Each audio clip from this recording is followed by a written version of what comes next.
Bonjour et bienvenue sur la chaîne vidéo de Crazy Little Craft, je suis Elise et aujourd'hui je vous propose une vidéo nouveauté. Alors oui, la question des sorties nouveautés du mois de mars s'est posée, mais après une bonne semaine de réflexion, j'ai décidé de la maintenir. Il faut pas se laisser abattre avec le confinement. D'ailleurs, la DT Crazy s'agrandit pour les mois d'avril et de mai avec l'arrivée de 2 nouvelles invitées créatives. On souhaite la bienvenue à Secret de Lina et Célinette. Toute l'équipe est super motivée pour faire plein de belles réalisations, de quoi apporter de la bonne humeur dans nos foyers avec plein de nouvelles idées complètement crazy. À partir de la semaine prochaine, on passe de 3 à 4 publications tout le temps de leur présence. Alors venez nous rejoindre sur Facebook et ou sur Instagram pour n'en rater aucune. Allez, assez parlé, on passe à la présentation. Comme vous pouvez le voir, aujourd'hui il y a 5 planches de tampons qui débarquent en boutique. 3 petits formats et 2 grands. Petite précision, toutes les planches de ces nouveautés disposent d'une planche de masquage inclue dans la pochette. Et vous avez également les fichiers de découpe numérique qui sont disponibles en boutique. Allez, on commence par les petites. Voici en avril un petit format autour du dicton du mois d'avril. En avril, ne te découvre pas d'un fil. Un peu d'humour avec ce petit personnage couvert de la tête aux pieds, accompagné de textes rigolos et combinables pour se prêter au genre féminin et masculin. Et oui, avec toutes ces couches d'écharpe, on ne voit plus que ses yeux, alors c'est à vous de déterminer si c'est un garçon ou une fille. Un petit format adorable et plein d'humour. Passons au suivant. Je vous présente Crocus, 3 jolies fleurs sur tige à associer sur vos créations. Attention pour la planche de masquage, les tiges sont très fines pour correspondre au tampon. Alors à manipuler avec délicatesse.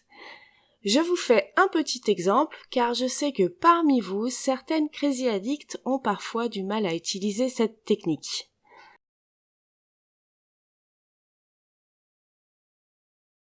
J'ai été très inspirée par cette fleur cette année et c'est pour ça que je vous propose en 3e planche, fleur de crocus. Et oui, encore cette fleur. Mais cette fois vue du dessus en 3 tailles différentes, avec un petit brin de feuilles si vous souhaitez les habiller un peu.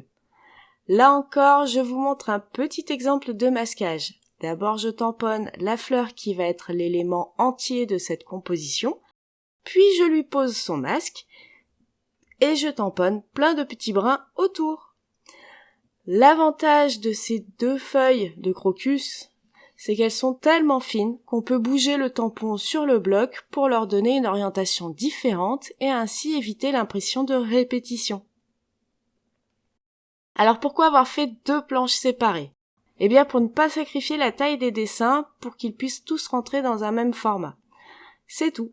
Alors parfois dessiner des planches de tampons, c'est un peu comme jouer à Tetris. Faut faire en sorte que tout rentre dans un format défini et croyez-le ou non, c'est pas toujours facile.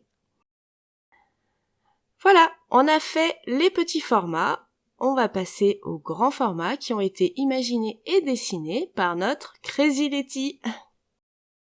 Vous ne le savez peut-être pas, mais Letty est une coffee addict et c'est de là qu'elle a imaginé Pause Café avec en pièce maîtresse une pompe à café.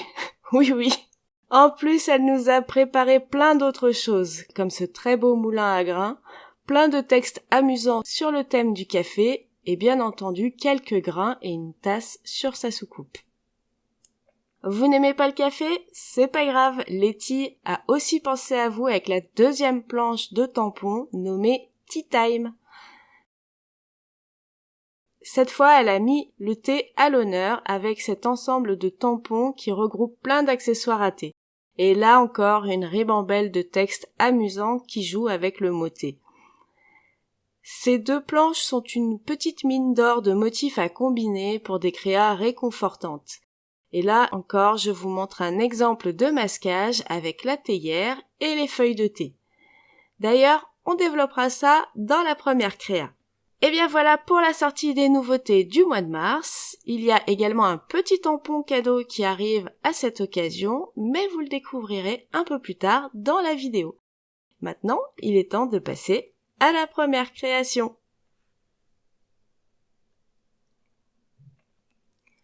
Comme toujours et sûrement par réflexe, j'ai préparé ma base de cartes en premier et cette fois j'ai choisi un format paysage avec une demi-feuille de papier Florence A4. Entre la présentation et la création, j'ai passé ma feuille de tamponnage dans la silhouette et j'ai fait découper à l'aide de l'outil Pixcan presque tous les tamponnages que j'avais faits. Du coup, j'ai récupéré celui de la théière et du sachet de thé pour cette création. Je vais customiser cette théière et pour m'aider à ne pas déborder sur le petit contour blanc que j'ai laissé lors de la découpe, je vais utiliser la feuille de masque prédécoupée. Ok, je vous l'accorde, j'y vais pas par le dos de la cuillère puisque je découpe directement ma feuille de masquage pour utiliser cette fois le négatif de la forme et non pas la forme prédécoupée. Ce négatif, je le pose tout autour de mon motif. C'est un peu plus délicat, mais ça se passe très bien. Et je n'oublie pas de mettre l'intérieur de la anse. On se rassure, je n'ai sacrifié aucun masque dans l'histoire. Ils sont tous intacts. Pour décorer ma théière, j'ai choisi la plus petite des 3 fleurs de la planche fleur de crocus. Et je parsème ce motif à divers endroits de l'objet en variant l'orientation de la fleur. Une fois terminé, je récupère tous mes masques, même celui du contour, parce qu'il pourrait bien me resservir un jour. Maintenant, il n'y a plus qu'à mettre tout ça en couleur. Pour les feuilles de thé, j'utilise 2 teintes de vert. Pour les fleurs, 2 teintes de jaune légèrement orangé. Et pour le pistil, je prends un orange presque rouge pour rappeler le safran de certaines variétés de crocus. Pour faire une théière de caractère, j'ai marqué du contraste avec des gris foncés sur certaines pièces. Et pour le reste, le corps de l'objet, je vais prendre des teintes très légères qui rappellent la porcelaine. Bon, pour la couleur, difficile à définir, mais je dirais couleur un peu poussière. Ça marche vraiment bien pour marquer les ombres de la porcelaine. Je reprends ces mêmes teintes pour mon sachet de thé parce que ça marche aussi pour représenter la toile des sachets. Pour l'étiquette, j'ai décidé de reprendre mes teintes vertes. Voilà pour la mise en couleur, je passe maintenant à mon fond de carte. Les couleurs que j'ai utilisées juste avant sont très vives et attirent facilement l'œil. Alors pour mon fond, il me faut quelque chose de plus discret. De quoi habiller légèrement le tour de ma théière. Je prends la Distress Oxide All Paper qui va parfaitement remplir ce rôle. Et pour avoir une couleur douce et diffuse, je l'applique avec une brosse. Le fond tout seul est un petit peu trop lisse à mon goût. Mais là encore, je ne veux pas empiéter sur mon élément principal. Alors je tamponne des feuilles de thé avec la même encre Distress. Ça donne un petit peu de vie à mon fond, tout en restant discret. On passe à la suite, le sentiment de ma carte. Ici, j'ai choisi le texte « Réconfort à infuser ». Je me suis dit qu'il était plutôt de circonstance. Je vais le tamponner sur une chute de papier Florence anthracite. C'est une bande de papier qu'il me restait du projet Bloc-Notes que je vous ai partagé en tuto photo sur le blog.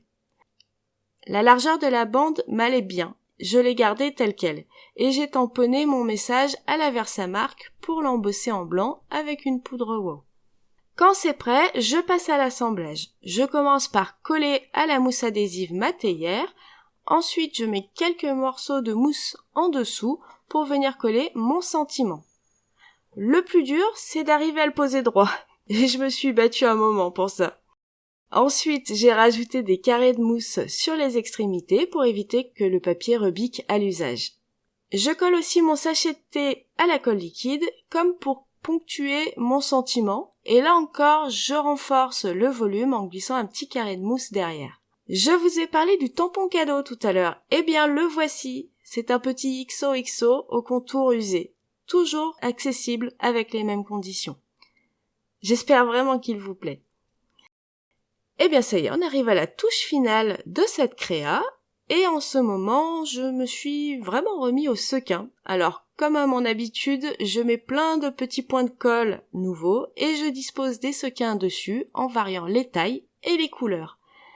Et d'ailleurs, en parlant de couleurs, j'ai trouvé que le mix sequin printemps était une évidence sur cette création. Et bien voilà, ça y est, cette première créa est terminée. J'espère qu'elle vous apportera un peu de bonheur et qu'elle vous inspirera pour de futures créations avec les nouveautés Crazy du mois de mars. N'hésitez pas à nous dire ce que vous en pensez dans l'espace commentaire qui est juste en dessous de la vidéo. Prenez du temps pour vous divertir, de vous changer les idées et partager entre vous et avec nous vos idées créatives pour répandre un peu de bonne humeur sur Internet. Mais surtout, prenez bien soin de vous et on se dit à très bientôt. Bye!